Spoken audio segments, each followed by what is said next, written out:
Hey, everybody, we're live. Welcome to the Pittsburgh podcast meetup at the Poduty Live Theater. I'll be joining the main stage in a second. If you're watching at home, if you're watching in the theater, scan that QR code, add your questions to the screen. We'll be covering your biggest podcast challenges. We've got 4 great questions already. It looks like we'll have about 30 minutes of Q&A. You can add anything else you'd like. You can scan that QR code. Or I think I can add directions there. Let's see.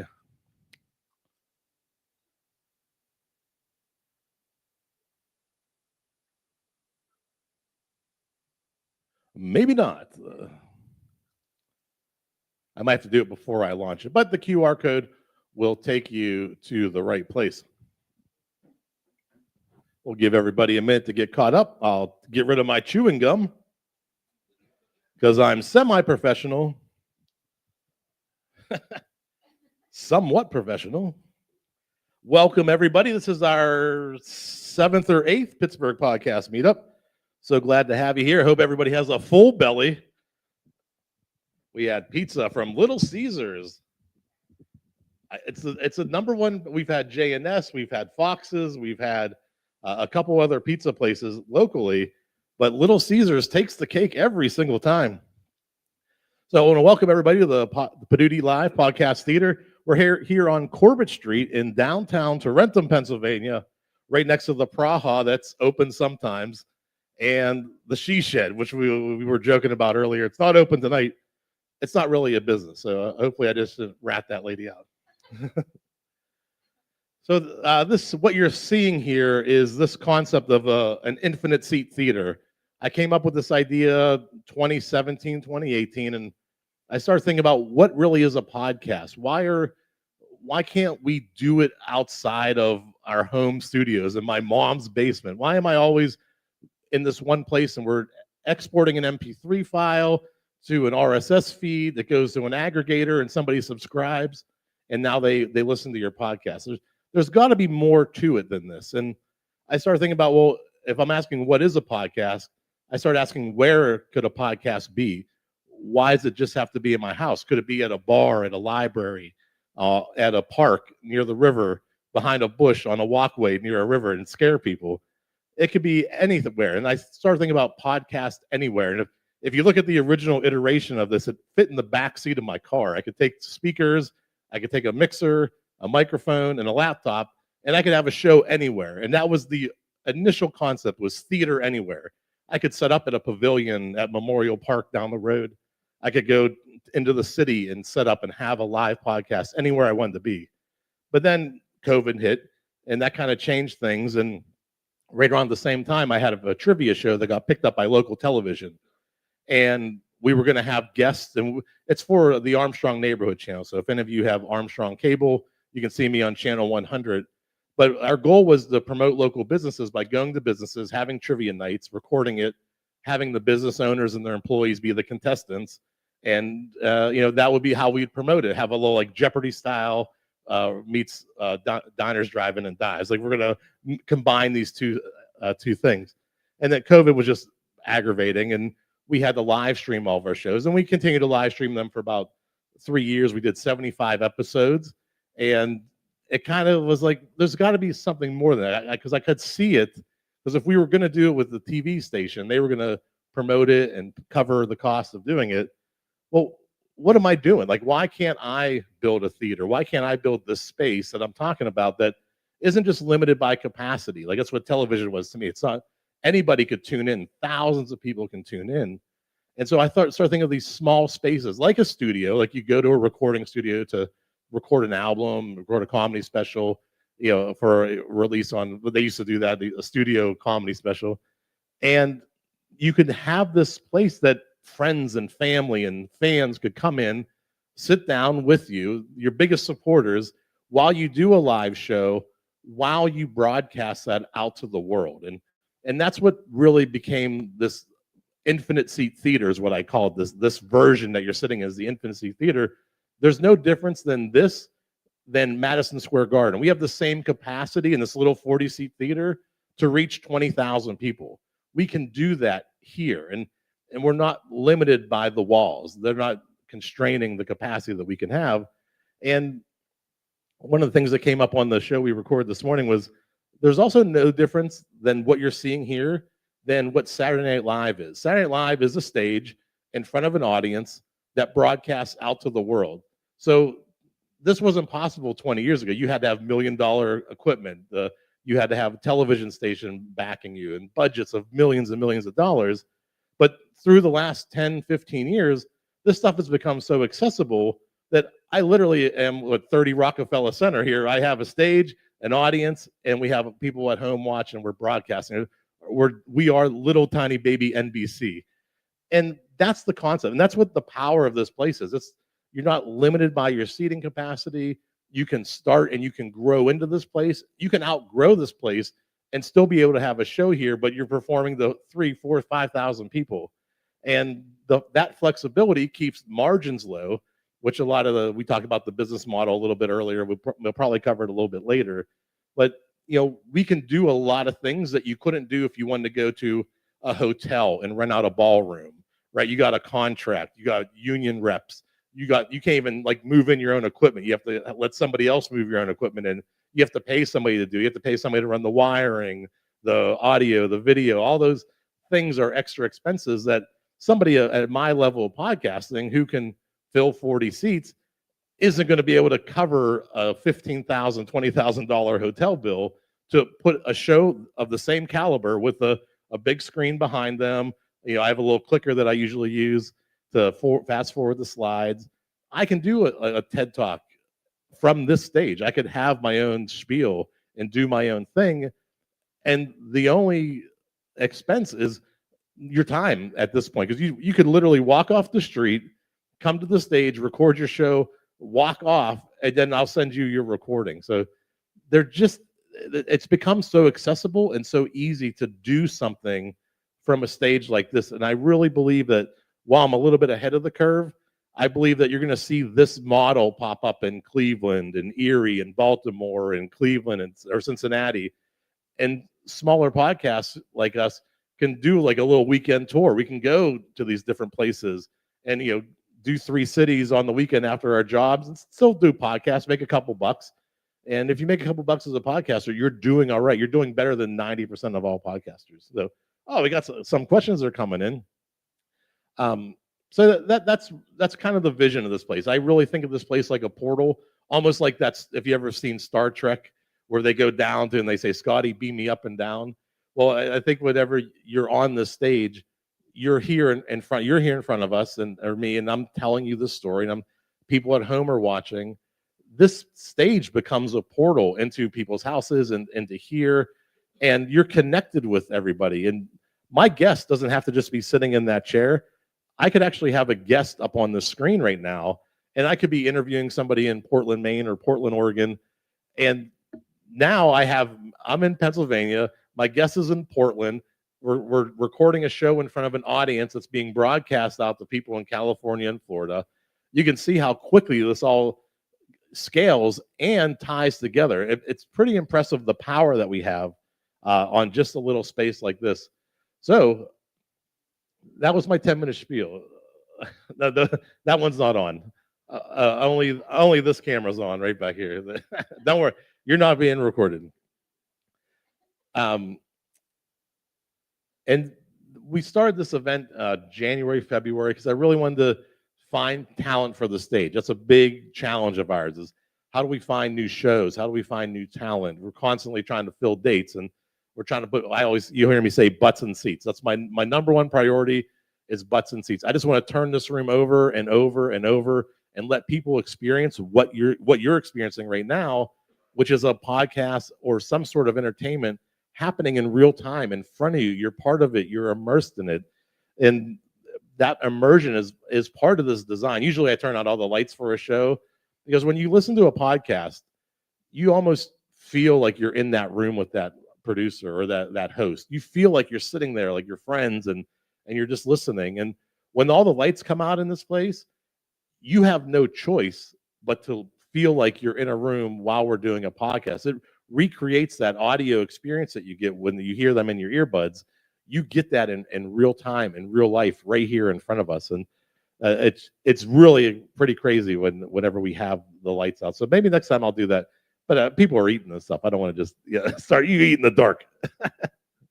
So and again, we started this to try to connect with the podcasters, and we typically end up getting 2 or 3 new podcasters from these events. We'll book shows. You'll probably see the people that are sitting in the audience right now. You'll probably see them in late October, early November, which is just a wonderful thing. So, if you're ever in the area, the next one is November 1st. You can already register. It's on the website. November 1st, there's pizza, there's drinks. I might mix it up. I might do sandwiches just to try to do a curveball because it is Thanksgiving month, and we will be eating a ton of carbs. So maybe we'll cut back on the pizza. So the goal of this obviously is to meet people. And then for you, a lot of people are newcomers, new to podcasting. They haven't done this before. It's about 70% are first timers or people who haven't podcasted yet come to this event. And we have these questions that really answer their challenges. How do we get them to the next level? There's some reason maybe they haven't pulled the trigger to do their first episode.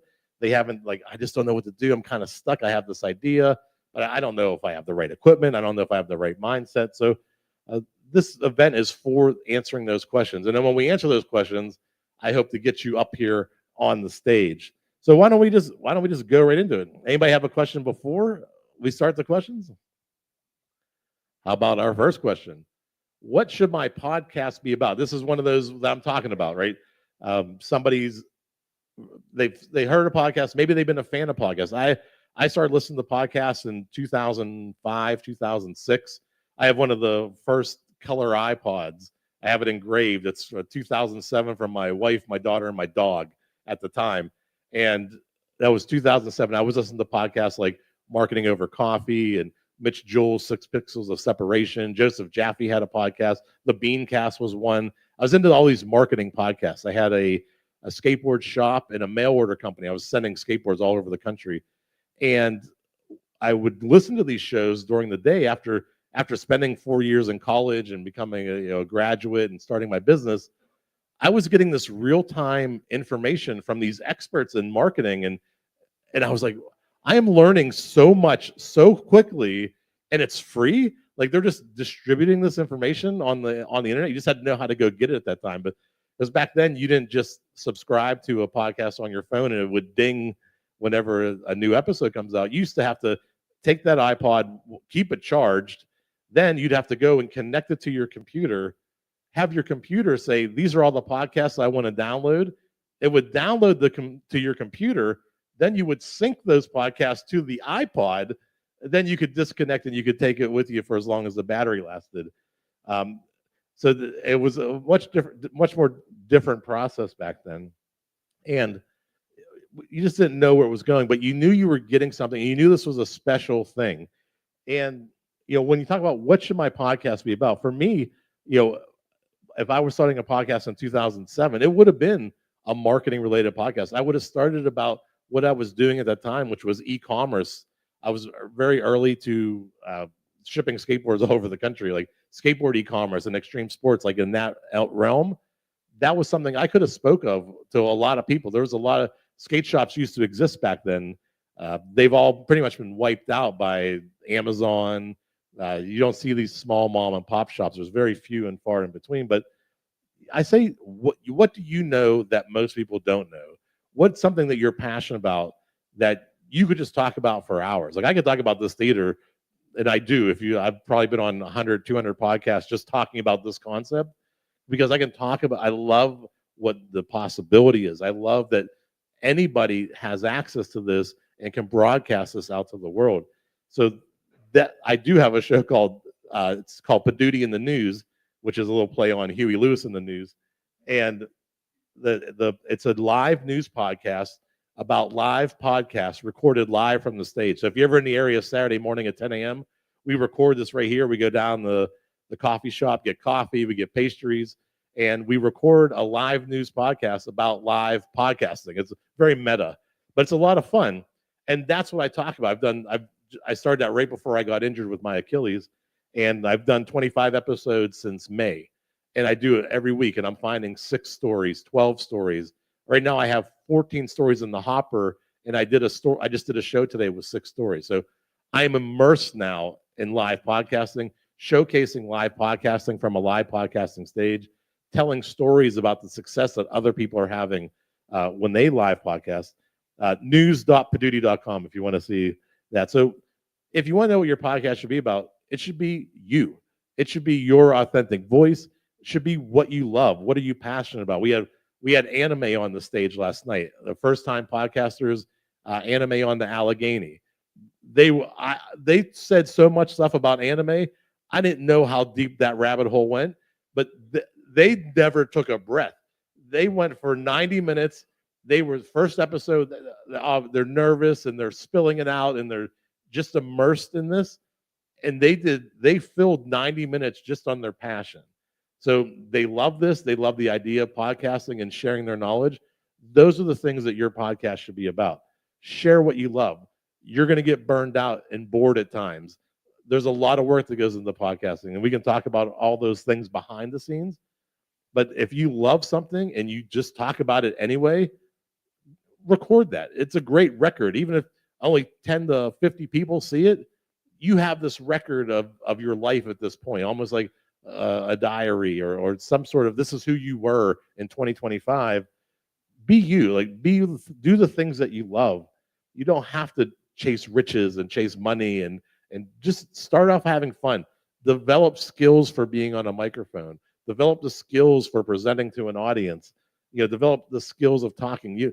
I don't say a lot of ums and uhs, and because you know why? Because I edit this crap, and I have to cut out all those ums and uhs and uhs.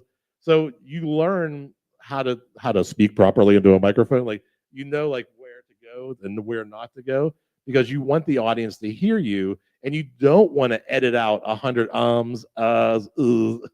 So be passionate and learn the skills of being on a microphone. Learn the skills of talking to an audience or interviewing. I started a podcast called My Guest Tonight just to interview people, just so I could be good at interviewing people. I was great at hosting a trivia show. I can talk and carry a show for 45 minutes, not a problem. But I don't listen to anybody. I never slowed down to hear somebody else's story. I was worried about producing a show and keeping it moving. So for me, we have 25 of those episodes, My Guest Tonight, and that's a journey of me learning how to be a host. But I'm telling these great origin stories. We've had all kinds of people. Dr. Disneyland. We've had. You have to go back. We had the gentleman Alan Katz, who was a producer on Creep Show from the HBO series. So A.L. Katz. Just do what you love. The rest will follow. And if you do what you love, there's a community out there of people who love the same things you love, who do the same things you do. You'll meet your people, and then you come to events like this, public places, whether it's here or at a bar, at a coffee shop, or a library. A lot of libraries have media centers and theaters that you can utilize, and rent. You can find your people and start building that community right here. What do we say? Let's go to the second one. Look at that. That was 8. Somebody said I'll do about 10 minutes per segment. I heard that earlier. Is having a co-host easier than doing a solo show? A very interesting question. So I'll say from my experience, the 2 shows that I do, My Guest Tonight is just me and other people. But I use a lot of other tools behind the scenes. I use a lot of AI to do my research on my guests. I send the AI out, and it comes back with a 5-page document on my guest, their history, their accomplishments, their awards, and I get executive summaries. I get bullet points. So I'm doing research with one person. I'm using a service called Cast Magic to chop up that video, extract everything that's said, and only from what was said in that MP3 file, extract content that I can use as titles, as descriptions, as keywords, as emails, as social media posts. So you can do things solo. You just have to have other tools. Having a co-host, well, you're going to double your problems in some cases, but you also could half your workload. So it really depends on your situation. It's a very interesting question because it really can go either way. Solo is a lot of work. co-hosting is a lot of work, but I wouldn't say one is necessarily easier than the other. They each have their own pros and cons. Solo is great. You don't answer to anybody. You can do whatever you want, talk to whoever you want, and that's your show. Co-host, you got to work on schedules. You got to try to find like, hey, when are you available? When am I available? I don't want to talk about that. Well, I want to talk about that. I want to invite this guest on. I don't want to have that guest on. So there's a little more give and take with a co-host, but you can share the workload. But I think there's a lot of great tools out there now that allow you to push some of that workload off. Almost like I say, like when I say AI, I don't use it for anything creative. I use it for like you would think of like a receptionist in the 1950s, right? Hey, can you pen me a letter to somebody? I want to, or can you summarize this for me? I'm doing the thing. I'm not a great writer. I'm a speaker. I'm a video guy, but I'm not going to write a novel. Any 20,000 Leagues Under the Sea. I'm never going to write a book, but I can build things and build systems that allow me to continually grow. So this is something you have to answer on your own. I'd be if you have a situation you want to talk about specifically, add another question. Do you think you want to do a co-host or a solo show? It's up to you. All right. The best podcast hosting service for beginners. There's a lot of ways to handle this one as well. We have in Pittsburgh, we're blessed with one of the first podcast hosting services in the country, Libsyn, Libsyn. They have been around, I want to say 2003, maybe 2004, and it's a great service. It starts at $5, maybe goes to $15 a month. They have one of the best stats in the podcast industry. They're the original, so and they're from Pittsburgh too. So you want to support the local people. I was with Libsyn for 12 or 15 years. And while I like them and I love that they're from Pittsburgh, I love supporting them, I found another one that I use because now I have this theater space. I'm producing more shows before. And for me to scale, Libsyn was kind of limited in your ability to scale. I use a service called Transistor, which I love, transistor.fm.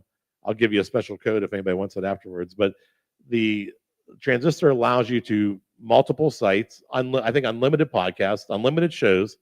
You get a website for each of your shows, and at the certain package, which I think is like 40 or 50 a month, you're able to get like a directory page. So like if you go to podcast.poduty.com, you'll see all the shows I produce, almost like my own iTunes. So now because I'm producing more shows, I have this directory of all of the podcasts that we're producing. You can see them all in one place. So I love Transistor, but there's Buzzsprout. I'm going to draw a blank now. Pinecast was one. Spotify has a free podcast. I get a little worrisome about the free option from Spotify. A lot of podcasters in the last year will tell you about just trouble dealing with Spotify. Their AI has gone rogue, has flagged anything that might be music, has flagged anything that might not fall in their guidelines, and your show's gone. Your show's off of Spotify. And if Spotify is your host because, hey, it's a free option, and Spotify deems your podcast no longer worthy of their community, they'll just take it down, and it's gone. I had a problem, and Transistor had my back. I host all my files on Transistor. Transistor is my distribution method to get my show into all the apps. And when I said, I'm having this problem with Spotify, well, I'm their customer. They go to Spotify and say, what's going on? Why isn't my client able to get it? All my files are still intact, and they're still getting exported to all the places. If that was happened, if my hosting home base was Spotify and Spotify shut me off, I'm done from everywhere. You're just gone. With Transistor or Libsyn or Buzzsprout, because that single point host, all my other feeds were still intact. I just had a problem with Spotify, and Transistor or Libsyn, Buzzsprout, they'll go to bat for you because you're their customer. You don't have to worry about pleasing the gods at Spotify.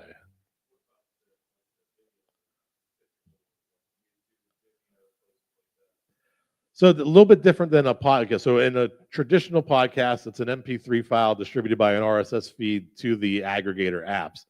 If you just host on YouTube, which is that's you want to do a video podcast. I talked about that this morning. My mind has completely changed in the last 5 years of what is a podcast. You can host on YouTube and Vimeo, but what you don't get is the RSS feed. So if you wanted to distribute that to other places, you're going to have to manually upload to the other places, like Spotify for video, to Vimeo, to YouTube, to Facebook. You'll have to manually do that. Now, you can do video podcasts through a transistor, through a Libsyn, totally fine. But a video podcast that lives on YouTube, and that's the only place where it lives. YouTube wants to change what a podcast is. They fought for like the last 7 years of redefining the definition of a podcast, because they want you to host your podcast on YouTube in their little walled garden. You got to watch it on the YouTube app. You have to be a YouTube customer. They're kind of like siphoning off all these people to YouTube to have their shows there. And Spotify for videos, same thing. Spotify wants people to have video podcasts on their platform, but you have to upload those directly to Spotify. You just don't get the distribution. So when we're talking podcast and distribution, I'm typically talking MP3 file, audio files, which go to one single host that distributes them. I say distributes in quotes, so the RSS feed gets updated and all those aggregators catch on to it. So again, we can talk about services.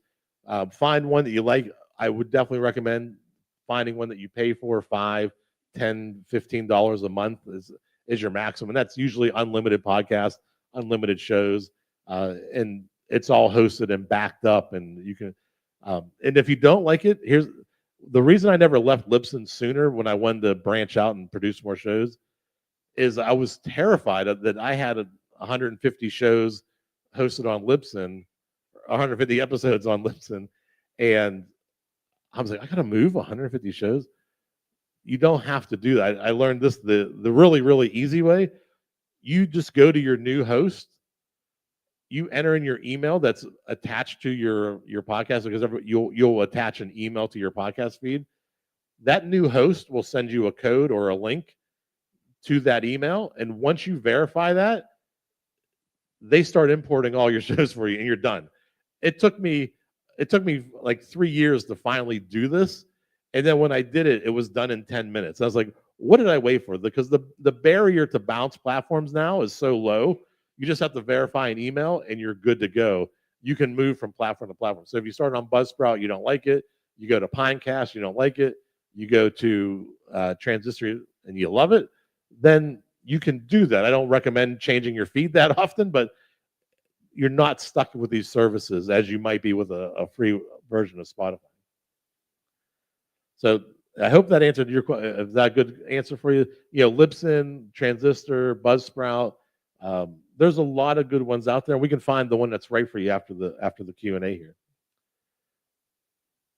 Hey, if I host my podcast on YouTube, can I distribute that to podcast apps? Is that coincidence or no? So yeah, this is a great question, and this is really part of what YouTube's strategy has been the last 5 years, was to change the definition of a podcast. A podcast is a show you create, but it just happens to be on YouTube. And what you lose when you use YouTube, while you may get an audience and you get access to their audience, you don't have any other distribution like you would with your MP3 file. Correct. Yeah. Yeah, so like this is being recorded as audio and video. I'll download it, and if this was going to be a podcast, I could edit this in like Premiere. I could export it as an MP3, as an MP4.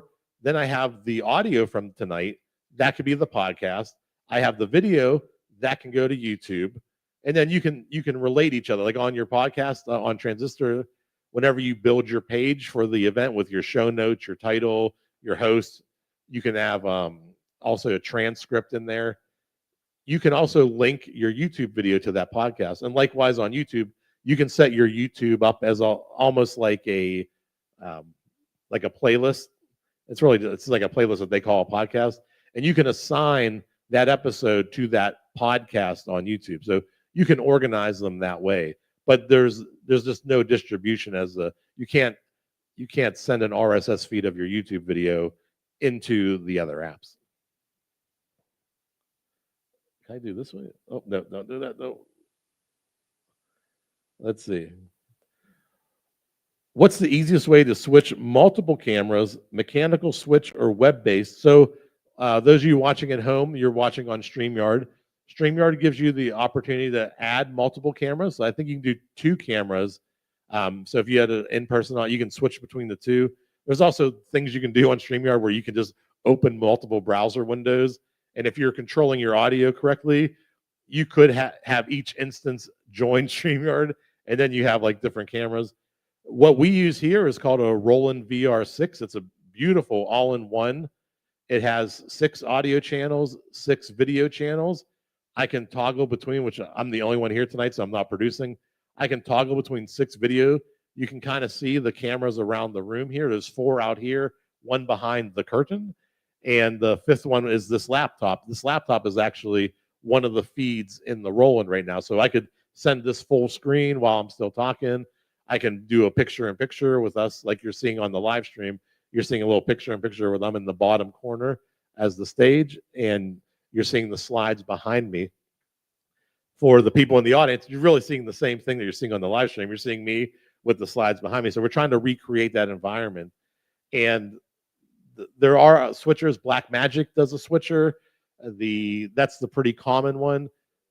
YOLO Live, or YOLO Live, Liv, which was one I almost went with for this. I chose the Roland because it was an all-in-one system, and it was just easy to go. My father actually, he's like, why don't you do this one? And I had no idea that they even made this product. But the Roland VR6, I think there's a VR4, which is a smaller version. So check out those. What's the other camera? Feel World, I think, which I use these studio cameras for. Feel World has some video switching technology. They have some PTZ cameras, which are pan, tilt, zoom, which we don't have PTZ budgets yet, but someday all these cameras will start to move and pivot and follow us around. But right now they're all fixed in fixed position. So the easiest way is the 2 cameras on StreamYard. Bang, bang. You have 2 cameras right there.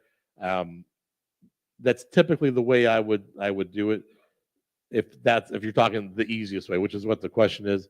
If you can get into having a video switcher, they make little boxes that are just video switchers. Like you can have your audio through your mixer. You can have a little 2 or 3 or 4 box switcher that you just plug in HDMI cables to, and it has 1 output that goes out.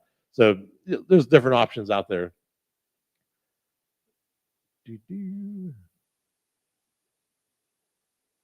What is your reach while broadcasting? Well, it's different for everybody. You're probably watching tonight. There might be 5 or 6 people watching this. We just started doing this as a live stream. We're reaching 5 or 6 people here tonight. So I could tell you right now, during the live stream, we're probably going to reach 15, 20 people total. But that video lives on. That video lives on YouTube, lives on Facebook. You'll see another 10, another 20 people see it by tomorrow. By the end of the week, it might be 100, 150 people. You got to let these things breathe and grow. Because remember, the algorithms don't necessarily favor live streams, especially Facebook. Facebook doesn't want you watching a 2-hour live video because that's 2 hours you're on their platform that they haven't served you a single ad. So you'll see a lot of times that even though you registered, and put your hands up if this has happened to you, you've registered for an event, like, oh, we're going to watch a live stream 8 p.m. on Tuesday. You get a notification like at 9:30 that, hey, the live stream you scheduled happened. And now you go watch the replay. You often don't get the notification that the live stream has started. And they do that so that when you go play that video the first time, guess what they put in front of you? They run an ad in front of you. So it happens all the time where you don't even get a notification, or you get it as soon as it ends.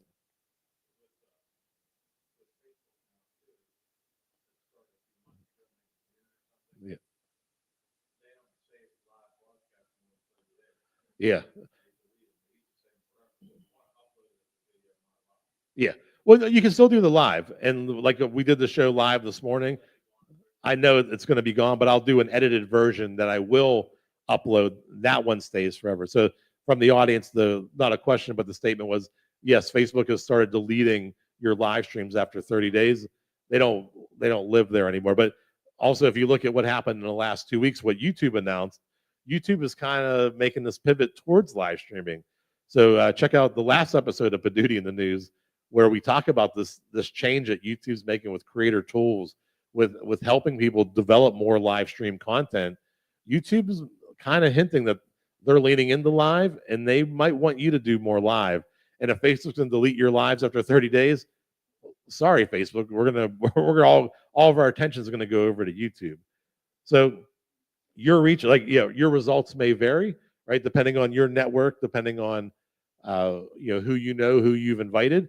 You may see the same type of thing where you get 50, 100 people on day one, and then that slowly creeps up for a couple of days, and then it kind of tapers off until your next live stream comes out. So depending on your audience and your reach, you can reach thousands if we have the capacity to do that. You have 40 people in the studio, and then you can reach, challenge me, try to reach 1,000 people. I'll be excited.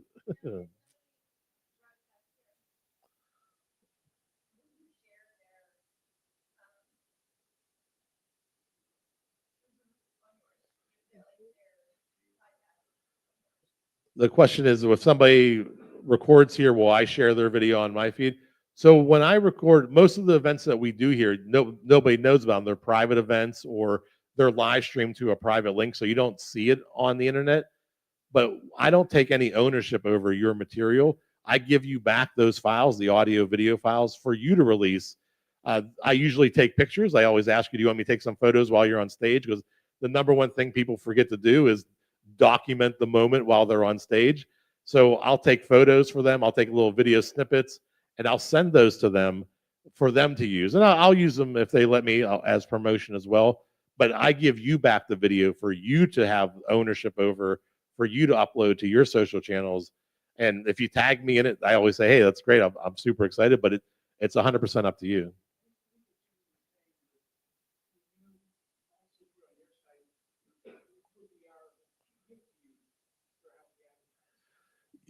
So if we do an event, we can certainly do that. Well, I would certainly love to share the event, and even maybe like a post interview, like how did it go? What was the experience like? Did I deliver on everything I said I would? That's a big, like, my word is a big thing to me. Like, if I told you something, I better have delivered on that. So I want to know, like, am I meeting your expectations? And as a gift, sure, absolutely. But my audience and my reach are going to be different than your audience and your reach. It may not perform as well. The algorithm might not see other content for other people. So, we can work out some things. Yeah. Yeah. Yeah. Again, every single event that's on the stage is fully customizable, and we can dial things up and dial things down and plug things in and take things out.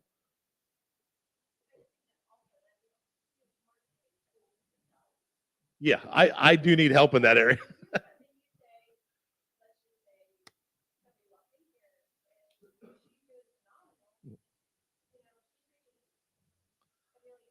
Oh.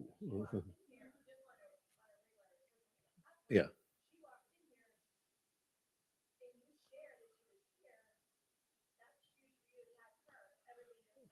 Yeah. Yeah. Oh, absolutely.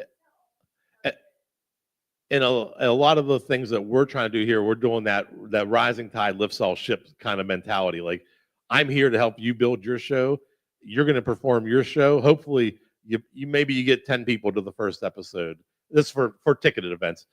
Then we grow that. Maybe the next time it's 15 or 20 people. That's great. Like, that's what I'm trying to build here. A whole new level of talent, a whole new pool of talent of people bringing their shows and their passions to the stage and growing this. That's why I said butts and seats and turnover. That's my main goal right now. Well, we got 2 questions remaining. Any other ones you want to sneak any in? We're going to be done here in 5 more minutes. How many clients do you have? Okay, average. Anyone who is well known? So if you look at our calendar, I'm typically doing 5, 6 events a month, and my goal is like 2 to 4 events per week. So that's kind of my goal. we've had probably 25 different shows over our first year come through here, different things, different events.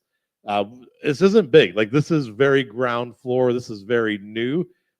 We're trying to find the talent for the stage, and we're also trying to find the people to fill the seats. So we're kind of attacking this on two ways. And we've had some. I had like I mentioned 100 times. I had this injury in May that wiped this theater out for 3 months. June, July, August. I was riding around on a scooter. I could barely hobble around. So we canceled a lot of things. But in the last 4 weeks, I've been booking shows left and right. Like, whatever that absence was, the buildup, that all the work we had done before is catching up to us now. And we're getting this weird traction that I didn't have in March, April, May. There's something else happening now. And I think whether our initial efforts are finally sprouting and we're getting that traction that we've been trying to get, something's happening that's bigger than what we're doing.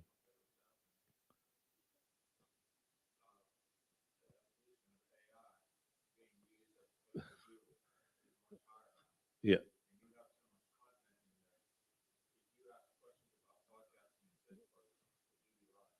Yeah, I'm crushing ChatGPT. That's so. Yeah, the statement was I should get a microphone for the audience. So I'm not very professional today.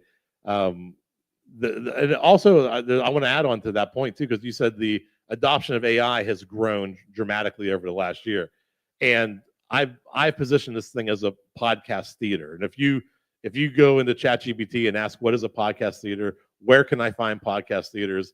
If you do a Google search for podcast theater, Google's AI answer shows this stage. It's so funny. Like, it doesn't reference me right away, but for a podcast theater on Google, they use my image of this stage. And then if you read down, I'm in there at the bottom. It's that one crack. People send me that all the time. Like, is this your theater? Like, I asked for like a podcast place, and it's like, so I've been heavily doing that Kleenex, right? Like, when you go into a supermarket, you ask for a Kleenex, and they take you to the Kleenex. Podcast theater to me is that branding, like Kleenex is branding to facial tissue.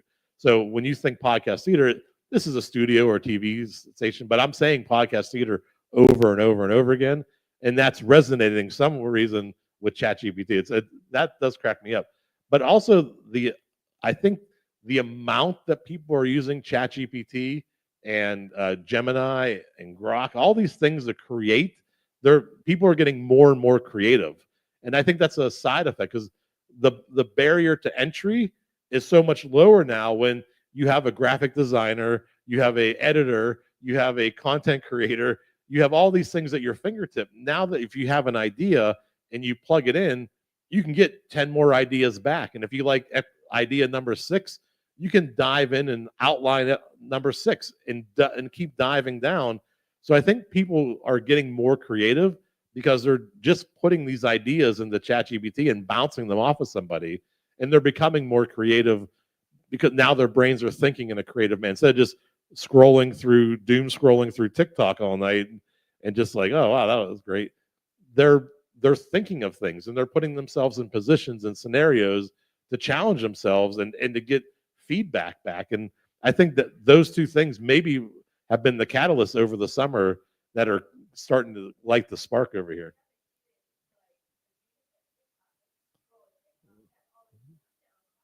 Yeah.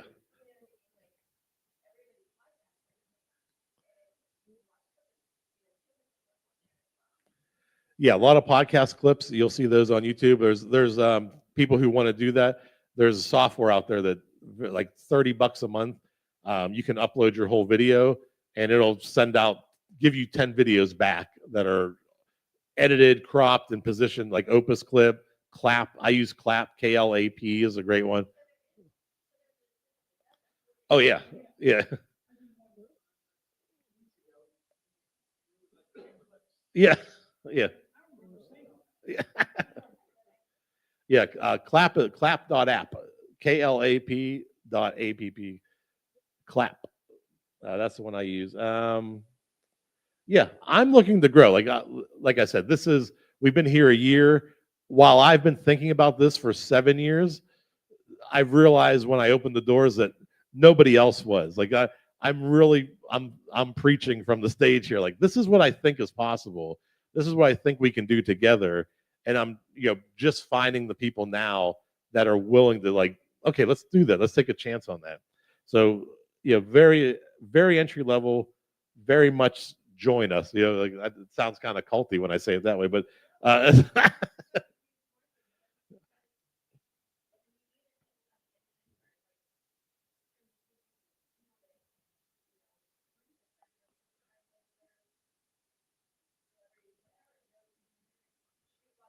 yeah.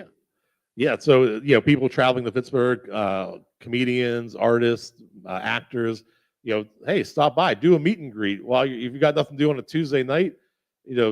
Ted, I don't know, Ted Danson came to my mind from Cheers. Ted Danson, Kirstie Alley. Oh, yeah, yeah. Jelly Roll's wife. Yeah, like that's like if you're in town, this do a night and like you can make you can pay for your trip to Pittsburgh really. And I think we got one more question.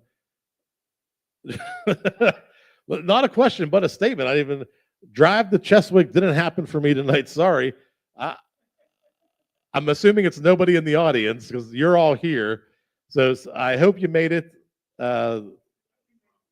Yeah, yeah. If you made it to Cheswick, you're only halfway. For the record, you still had to make it all the way to Tarentum.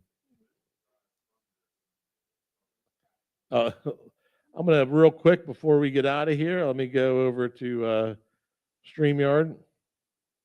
Just see if we had any comments come in because I'm on the stage by myself. My daughters couldn't make it here tonight. Well, one did help me check in, and then she went to the movies. So now I'm here all by my lonesome. On the Wi-Fi. It's Comcast. $230. It's fast though. It's like 800 up and 300 down or something. I haven't many problems with it, so I'm okay with it.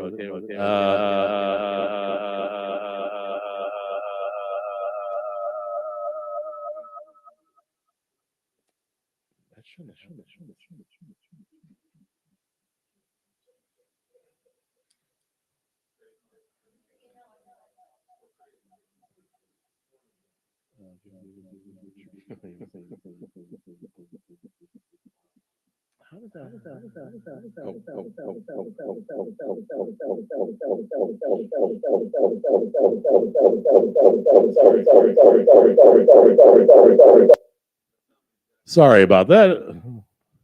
Now, the audio must be on this laptop. Hold on. Let me mute.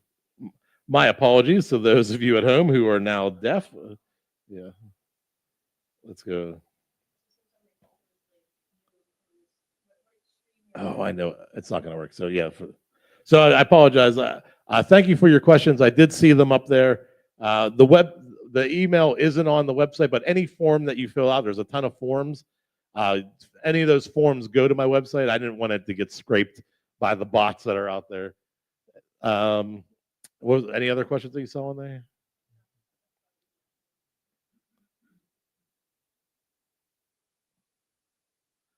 There's the famous whatever that is. Well, that's all I had for this episode.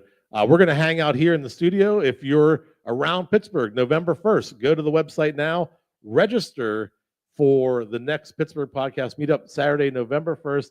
We're going to do sandwiches. I'm going to switch it up from sandwiches, from pizza to sandwiches, and we're going to do something a little bit different. Maybe we'll get a whole new crowd. And we will see you next week. We're going to continue the conversation here. So if you're in Pittsburgh, the next time for the Pittsburgh podcast meetup, stop by the Poduty Podcast Theater because we will go to 9. Try and stop me. I'll be right back for everybody in the audience. I got to kill the live stream because I didn't mute the channel. That's why we were getting an echo. Ba-da-ba-ba-ba. Good night, everybody.